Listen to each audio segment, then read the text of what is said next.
Yo conocí a Don Teddy en el 2009, en el año 2009, un poco a través de la Fundación Muñoz Marín, que me hace un acercamiento para trabajar la colección de Teodoro Vidal, y era así como que un pellizcarme, ¿no? Como, wow, qué interesante, una colección etnográfica puertorriqueña, una colección que tenía una colección textil, que a mí particularmente me encantaba poder trabajar con algo así en Puerto Rico. Así que lo conocí en ese momento, comenzamos entonces el inventario de su colección. Yo coleccioné no solamente ejemplares de la cultura de la cultura material, sino también de la cultura no material, como oraciones, salmos, conjuros, cuentos, copla, todas las manifestaciones de la cultura material y no material, a mi juicio, son encantadoras, son representativas de la profundidad y diversificación de la cultura tradicional puertorriqueña, y que todas merecen la misma atención y divulgación. Tuvimos la suerte de tener ese maestro que además tenía una absoluta generosidad en compartir, porque para eso hizo esta colección que hoy se cobija y que esperamos poder tener la dicha de conocer el objeto, de poderlo estudiar, de poder entrar con él a nuestra vida íntima, a nuestra vida espiritual de pueblo. Porque ese es el deseo, ese fue el deseo de Teodoro, esa identidad, ese objeto nos da, es un espejo para nosotros de una parte de lo que somos. Es una emoción bien grande regresar a este espacio definitivamente. Es un espacio lleno de muchas emociones, emociones como puertorriqueña y de todas las tradiciones que aquí se encierran, pero también en carácter personal de muchas emociones por todos los años que trabajé con esta colección y todo lo que pues, de una manera u otra no intentó aportar al país y a la colección y a la fundación. Volvemos a la importancia de toda la documentación que él reunía en torno a cada pieza. Y de hecho, las piezas él las tenía con unos, ¿verdad?, con unas boletas, y ahí tenía la fecha y el nombre, si conocía quién era el artesano, dónde lo compró, en qué barrio, cuál es el tema, las particularidades de ese objeto estaban ahí, parte de ellos, ¿verdad?, desglosados para poder identificarlo. Porque si no, sería un trabajo que se quedaría meramente en la cosa material. Y el arte popular y las artesanías superan lo material, porque hay un espíritu que es el que está hablando a través de esa materia. Al coleccionar todo esto nos está dando una perspectiva del pasado y nos está diciendo cómo era ese pasado y cómo ese pasado no se puede perder, porque lo que nosotros somos ahora se lo debemos en gran parte a las gentes que vinieron antes. Ese patrimonio es la base de un sentido de nación, es la base de un sentido de pertenencia a un país. Y eso pues es de un valor indudable en todo caso. Fue una relación que se fue desarrollando como todas las relaciones, ¿verdad? Poco a poco. Obviamente primero comenzamos una relación profesional. Primero con una persona que iba a hacer su trabajo de investigación por un lado, porque me interesaba la parte de los textiles, pero también de hacer el inventario de su colección. Un poco también ganarme su confianza.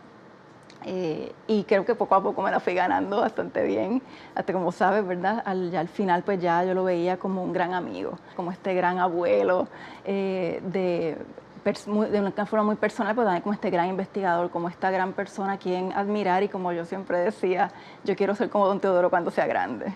Toda colección nos habla de un pasado, pero él no se contentó con una colección de objetos.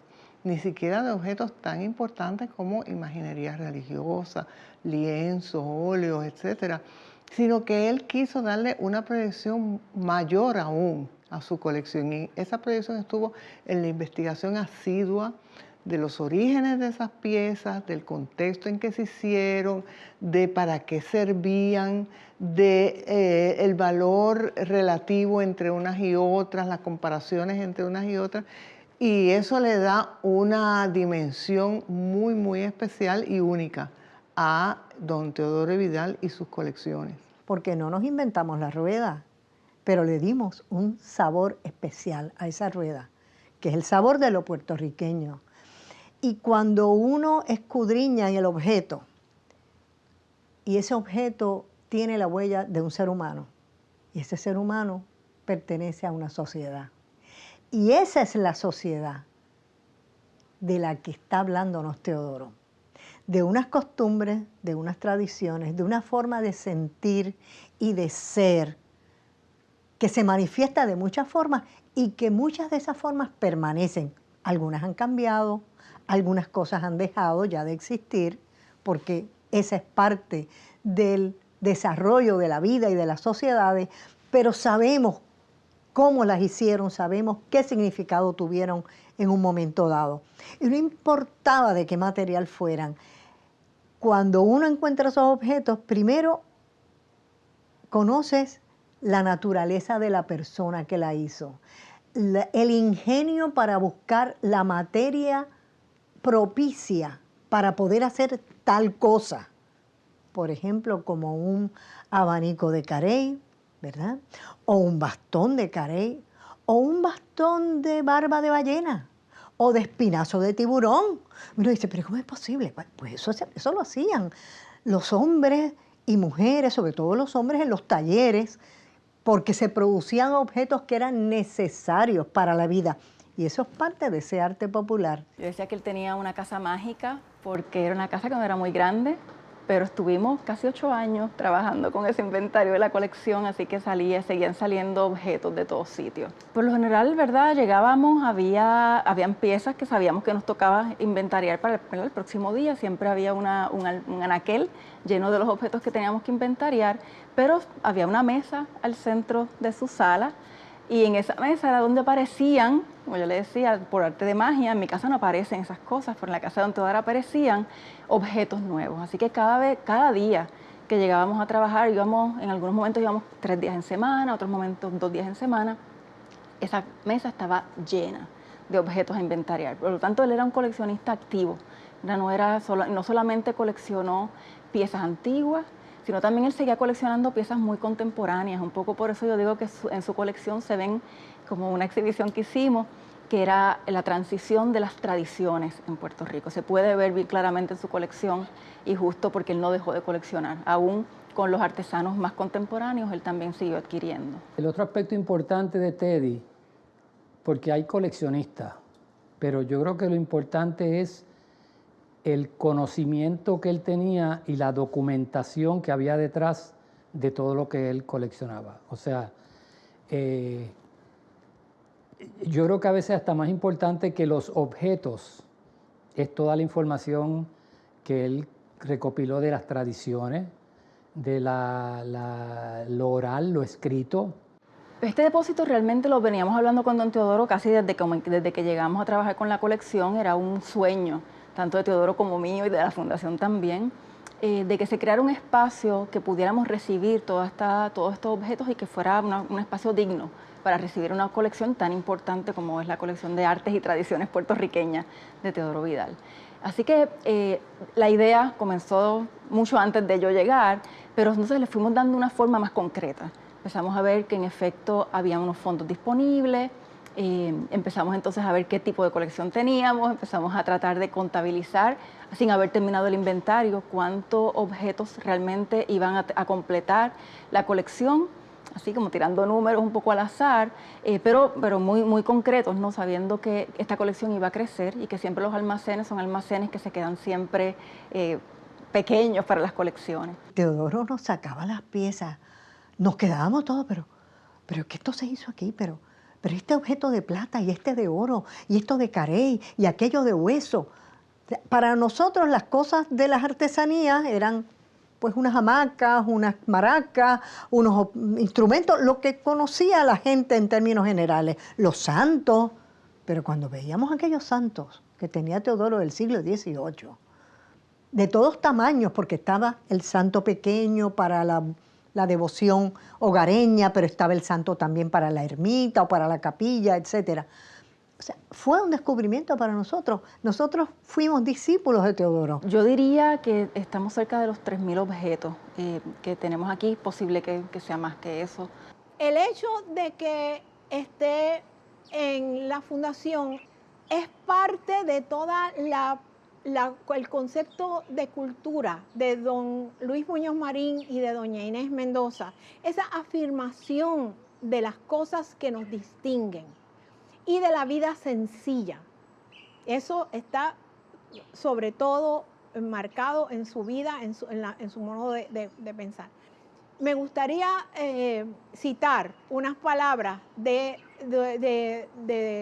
don Luis y de doña Inés, y para que se vea cuán adecuado es que esto, o sea, no lo que yo tenga que decir, sino lo que ellos mismos dicen.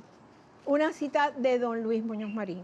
Dice: veo una cultura de trabajo, de serenidad, de generosidad modesta, buena en su vivienda, a gusto con sus quehaceres, resguardada en sus infortunios, abundante y sencilla en la mesa, alegre en la fiesta, sin pobreza y sin hábitos enloquecidos de consumo, apreciando al hombre por lo que le guste hacer más y por lo que se proponga, ni no por lo que se proponga acumular, honda en el respeto a Dios, libre así de vanos enredos para el espíritu.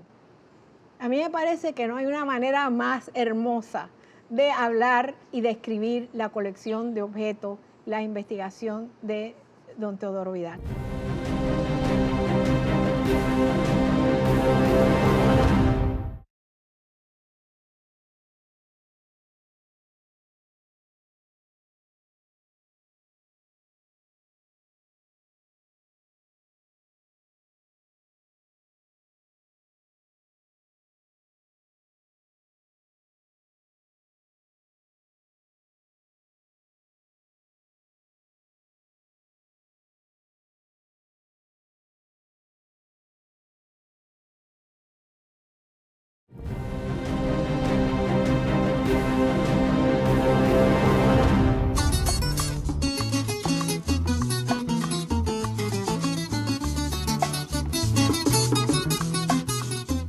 En el momento en que don Teddy dona al Smithsonian, deja otra colección en Puerto Rico que no se va al Smithsonian, que se dona también a la Fundación Muñoz Marín, al Arzobispado, al Instituto de Cultura, donó a otras instituciones también, pero continuó coleccionando el mismo tipo de objetos que está en el Smithsonian. Aquí yo diría que es muy similar en el tipo de objeto que se colecciona y que existen en ambos lugares.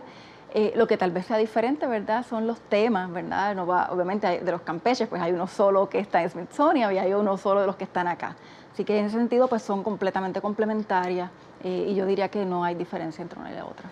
Mi experiencia en la preparación de los módulos de Teodoro Vidal fue bien enriquecedora, por dos motivos. Yo soy maestra a nivel secundario, así que como maestra me vi en el salón de clases, dándole una experiencia distinta a mis estudiantes a través de los recursos bibliográficos, recursos historiográficos que tiene la colección.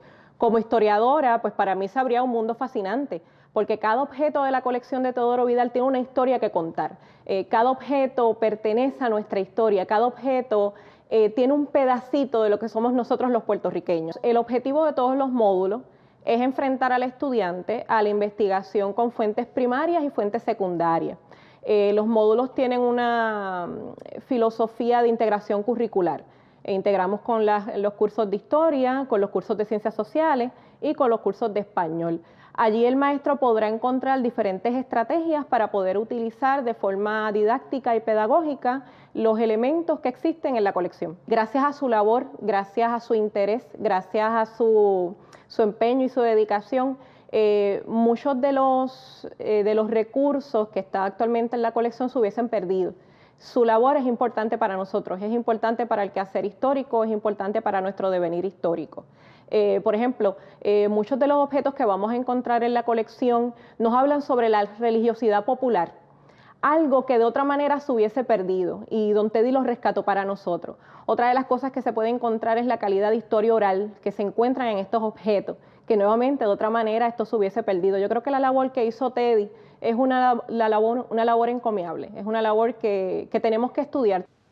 Tan parco era en sus cosas y tan discreto de su vida, que me acuerdo cuando él trajo a Puerto Rico de Venezuela esa pintura extraordinaria de San Juan Nepomuceno, que el marco incluso es un marco que con toda seguridad salió del taller de Campeche, hasta el marco es del taller. Yo le pregunté, que no lo debía haber hecho, pero curiosidad, le digo, Teodoro, ¿cuánto te costó el San Juan Nepomuceno? Me dice, más que el Volvo. Eso fue todo lo que me dijo. Él no hablaba de nada de eso. Para él eso era, él sencillamente, para él era un tesoro. El valor económico, lo que hubiera podido costar o costara posteriormente, a él no le interesaba. Le interesaba que esa pieza se había rescatado y que era para el pueblo de Puerto Rico. Yo estuve en varios de la creación de varios de sus libros allí en su casa. Realmente él empezaba primero con una idea y como obviamente estaba rodeado de su colección y la colección era esa fuente primaria para su investigación, él más bien iba seleccionando primero los objetos, obviamente bajo el tema que quería trabajar, iba seleccionando los objetos que quería trabajar. Luego entonces, obviamente, acompañado de investigación profunda, don Teodoro, pues en su casa no había una computadora, así que él no era que buscaba en internet esa información, como estamos tan acostumbrados, ¿no?, a depender mucho de la tecnología y del internet. Él lo hacía con sus contactos que tenía tanto en Puerto Rico, pero también en España, en los Estados Unidos, y era una red increíble de contactos de don Teodoro que lo ayudaba entonces a buscar esos documentos que iban a sustentar su investigación. La verdad que es una investigación increíble, bien amplia, tal vez trabajando con temas que otras personas pues no necesariamente les interesaba o los están trabajando. La verdad que cada libro, y tengo que hablar del cuidado, del esmero que él ponía en todo, él mismo publicaba sus libros, él mismo se ocupaba incluso de estas partes del libro que tienen que ver con la decoración de las páginas. Son impecables en términos de las reproducciones, en términos de las ilustraciones, y los de Campeche me parece que son verdaderas, tiene 4 libros sobre Campeche, son verdaderas contribuciones al conocimiento de Campeche. Los libros de Teodoro eran en sí una pieza más de arte. El primero de ellos, de los milagros, y el cuidado que él ponía en el diseño del libro, en la selección del tipo, del tamaño de la letra, de la calidad de la imagen, todo eso era un ejercicio que cuidaba con la misma detalle que podía hacerlo cuando estaba mirando o trabajando sobre la investigación de un Campeche, por ejemplo. El libro es un objeto de arte, porque su contenido también es arte. Y cada una de las obras, cada uno de los trabajos, uno ve cómo fue refinándose hasta llegar al último de ellos, que lo hemos podido ver cuando ya Teodoro había muerto, pero que él tenía mucho deseo de que saliera, que es este libro sobre las pinturas y tallas antiguas de Puerto Rico, con unas fotos preciosas y un texto breve, pero un texto que quiere él reunir, quiere dejar esa evidencia para que la gente conozca ese pasado.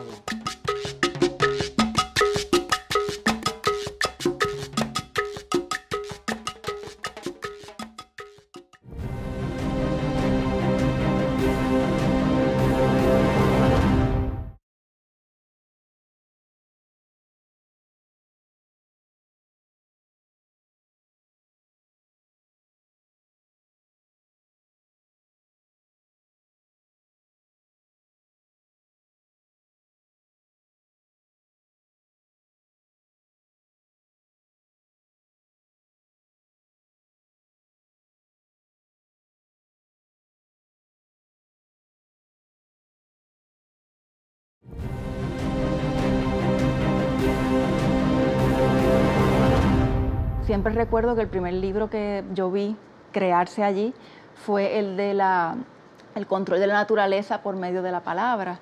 Y es un tema que a quién se le ocurriría, ¿no? Que es un tema como ese. Entonces también en ese caso él usó mucho de la colección que no se habla tanto, que esa colección que él le llamaba de las tradiciones espirituales o de las tradiciones, ¿verdad?, de la cultura inmaterial, como dirían los antropólogos, más bien de la memoria, de los conocimientos y un poco y de esos dichos, de esas oraciones, por ejemplo, y un poco en ese libro pues se basaba en eso. Y es una parte muy importante de su colección porque él hizo muchas entrevistas con personas en los años 50, 60, 70, que ya eran mayores para ese momento, o sea, que vivieron el Puerto Rico tal vez de final del siglo XIX, principio del XX, vivieron unas transiciones en Puerto Rico importantes, y esa colección no se habla tanto de ella, pero entiendo yo que es tan importante como la de los objetos.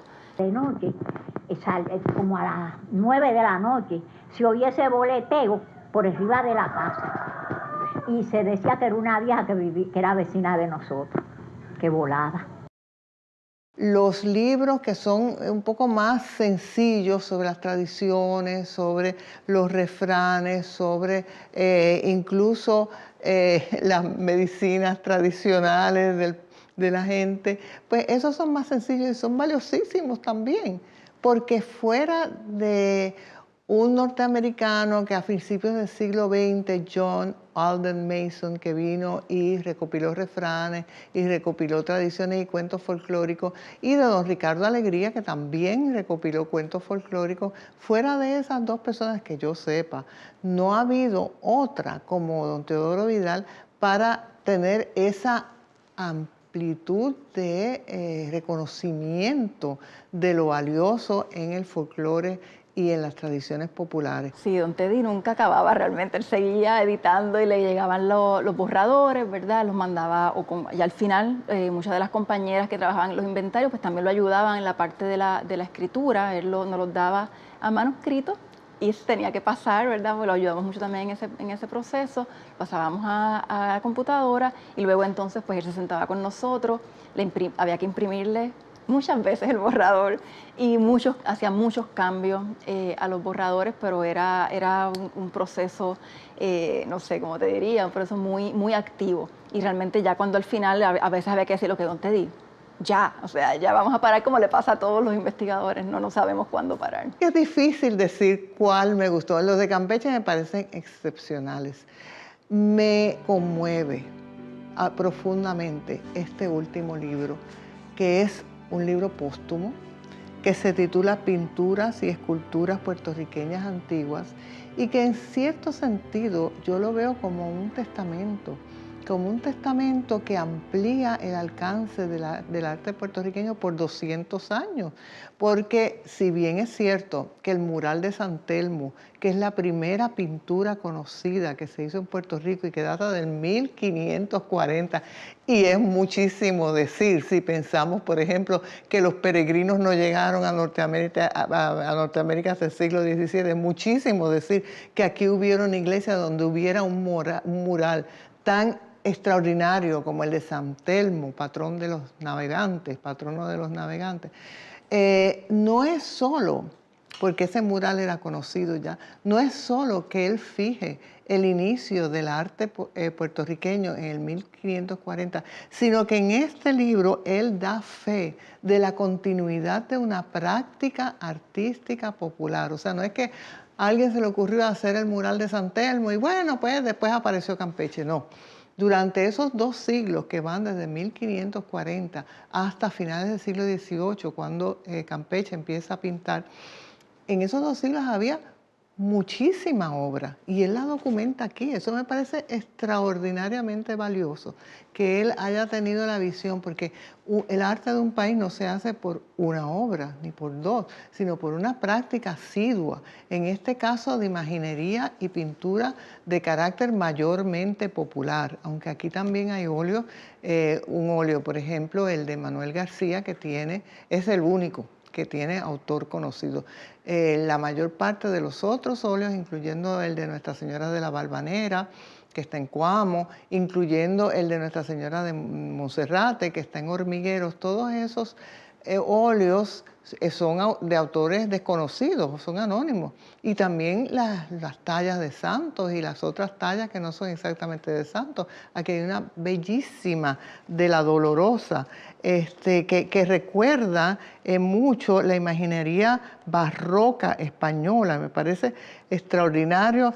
No sé si esto se puede apreciar, pero esta Dolorosa no tiene nada que envidiarle a la imaginería religiosa española del barroco. Es una cosa bellísima.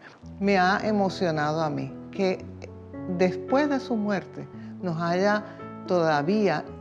esté enseñando todavía cuán valiosa y cuán importante e impresionante es la tradición popular del arte puertorriqueño.